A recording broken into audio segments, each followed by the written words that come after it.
بسم اللہ الرحمن الرحیم۔ السلام علیکم۔ آج میں آپ کے ساتھ ایک خوبصورت تحریر شیئر کرنا چاہتی ہوں جس کا عنوان ہے جنت کی تلاش۔ ایک دن میرے ذہن میں ایک بات سمائی کہ جنت کو تلاش کرو۔ اسی جستجو میں بھٹکتی میں باغ میں پہنچ گئی۔ باغ میں پھول مسکرا رہے تھے۔ پھولوں کی مسکراہٹ نے بھنوروں کو بدمست کر رکھا تھا۔ وہ مستی میں جھومتے ہوئے ان چھلکتے جاموں سے پیتے، مست ہو کر اڑتے، پھر پینے کے لیے ان جاموں کے ساتھ منہ لگا دیتے۔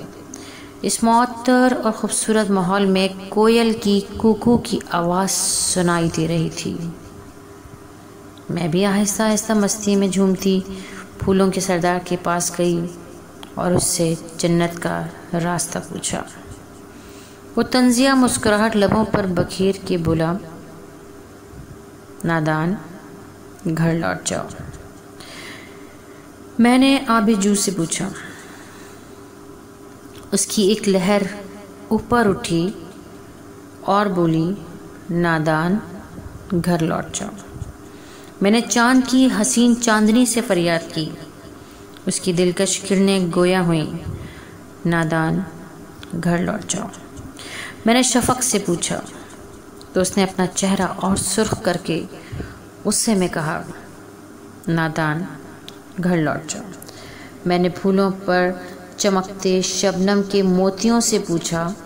انہوں نے کرنوں میں تحلیل ہوتے ہوئے کہا، نادان، گھر لوٹ جاؤ۔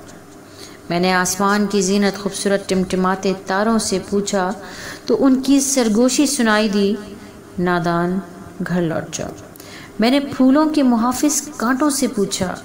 وہ میرے ہاتھ میں چبھے تو میرے خون اور کانٹوں نے بیک وقت کہا، نادان، گھر لوٹ جاؤ۔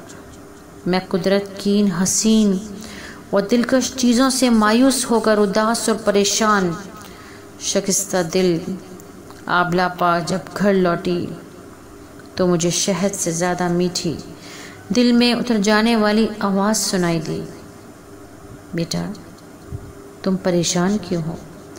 میں نے نظریں اٹھائیں تو دنیا کی سب سے حسین اور مہربان ہستی کو اپنے روبرو پایا، اور نظریں جھکائیں تو جنت کی پوری خوبصورتی وارانائی کو اپنے سامنے پایا، اور جب میں ماں کے قدموں میں جھکی تو کائنات کی تمام رنگینیوں اور دلکشیوں نے خوش ہو کر مجھے جنت کو پا لینے کی مبارکباد دی۔ شکریہ۔